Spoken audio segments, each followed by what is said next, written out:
So we are continuing with the 6th chapter of The Revenge of the Wizard's Ghost, a longer chapter, so I can do a little bit of a recap. Fergie and the professor are going to go check out an old church where they think that the Urim and the Thummim might be hidden. If you are a Mormon and are listening to this and find it disrespectful that this is what Bellairs included in the story, I apologize. He wrote it.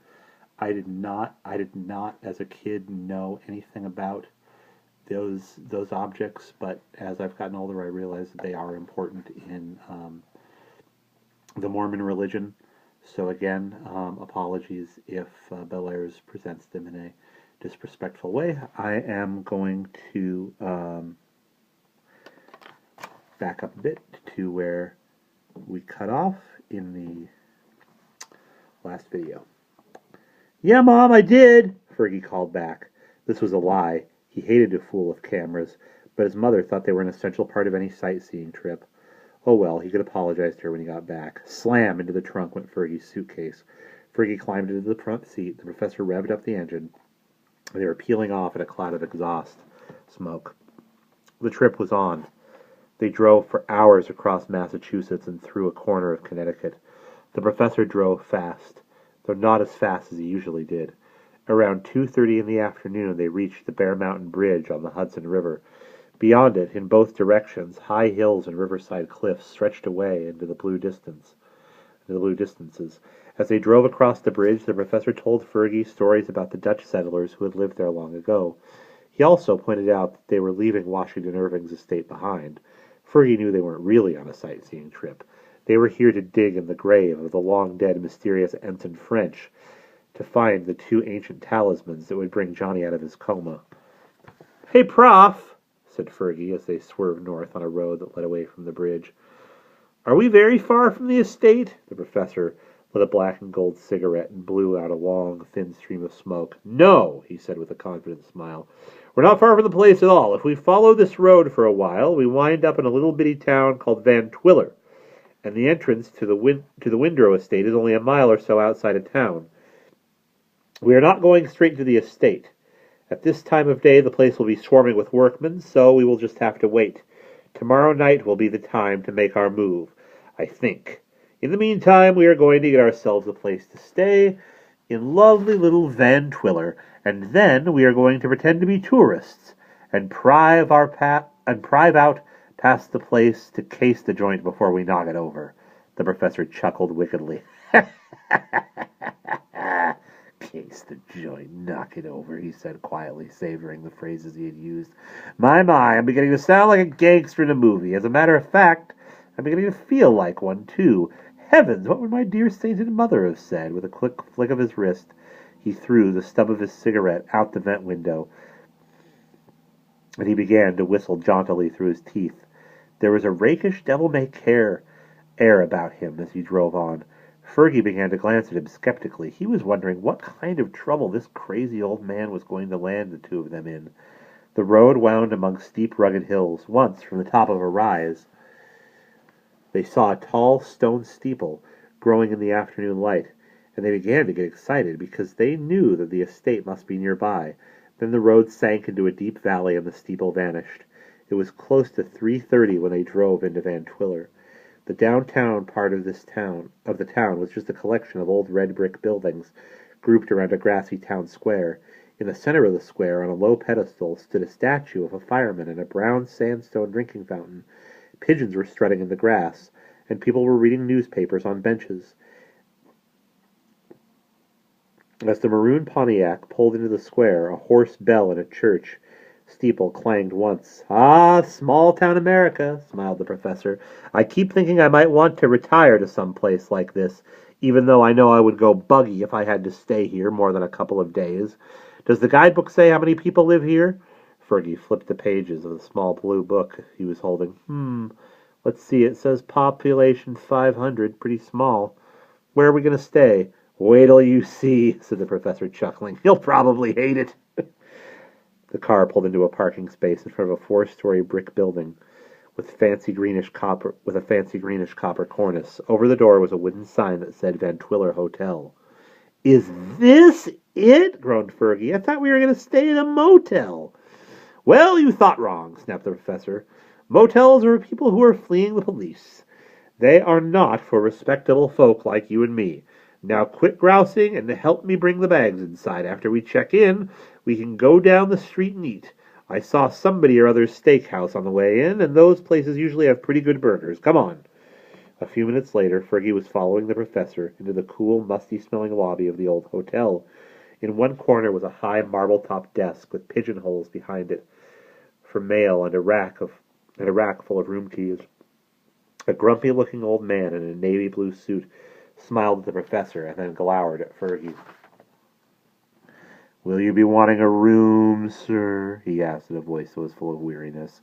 "I have one reserved, I hope," said the professor crisply as he set his suitcase down. "My name is—" "Wait, here it is. I've got it," said the man, pressing the page with a knobby finger. "Professor Simcox, reserved for 2 nights. Very good. We can put you in." "That's Childermass," said the professor, pronouncing the name with extreme care. Childe. "Right you are," said the man, giving him a bored look over the top of his glasses. "You'll be in room 213, Mr. Chimkark." And as the professor glared furiously, the man turned away, fetched down the key from the board, and laid it on the desk. Fergie had a hard time keeping a straight face, but somehow he managed. Biting his lip, he picked up the suitcase and followed the professor across the lobby toward the flight of red-carpeted stairs. Their hotel room turned out to be quite nice. A wine-colored carpet covered the floor, and there was an oval marble-topped table by the windows. Side by side on the rug stood twin brass bedsteads, topped with shiny knobs, and a hurricane lamp with a delicate rose-red globe cast its warm, friendly light over the scarred black night table. The professor was delighted with the old-time quality of the furnishings, but they made Fergie a bit nervous. He remembered the way the desk clerk had glared at him, and he felt sure that if he broke anything, his family would wind up having to pay for it. After they had gotten washed up, the two travelers went across the square to Steve's Steakhouse and stuffed themselves on cheeseburgers and French fries. Fergie had a Coke, and the professor drank coffee, and both finished up with homemade blueberry pie a la mode. When they were done, the two travelers felt full and at peace with the world. However, they had not forgotten what they had come all this way for. When they sauntered out into the square again, they were glad to see that it was still light outside. Fergie squinted up at the sun, which hovered over a mass of trees in the distance. "Hey, Professor," he said hesitantly, "do you think we ought to go and have a look at that whatchamacallit estate now?" The professor took out his watch and squinted at it. It was a little after 5. "Yes, I suppose that is what we ought to do," he said as he snapped the gold-plated lid shut and jammed the watch back into his vest pocket.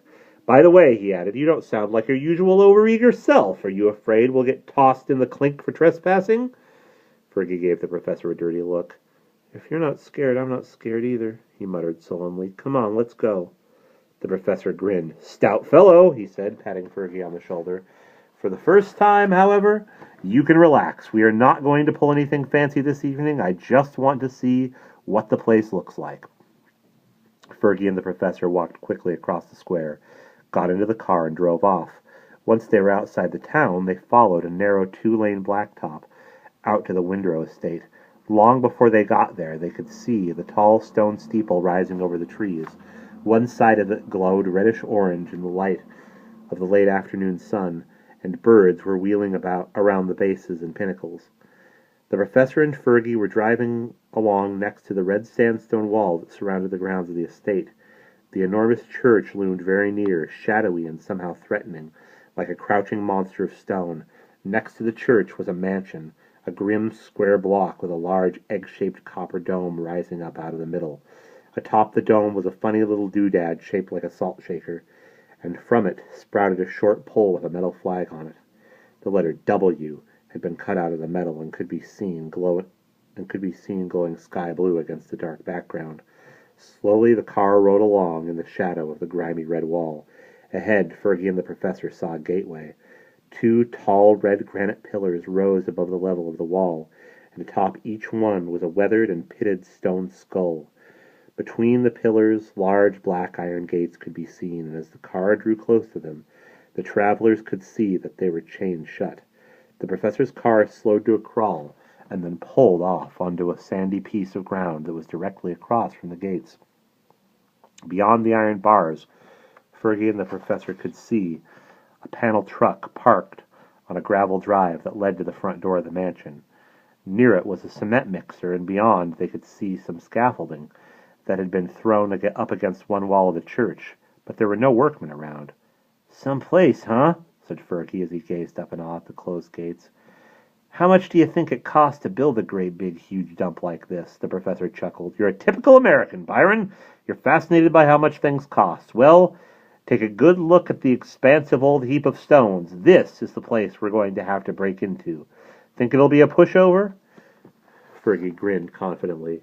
"Sure, Prof, no problem at all.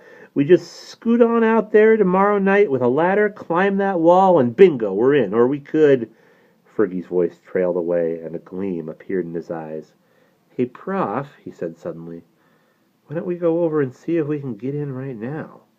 The Prof was startled by this suggestion. He thought a second or two, and then he laughed. "Oh, not now, Byron," he exclaimed. "I'm dressed in my good clothes, and on top of everything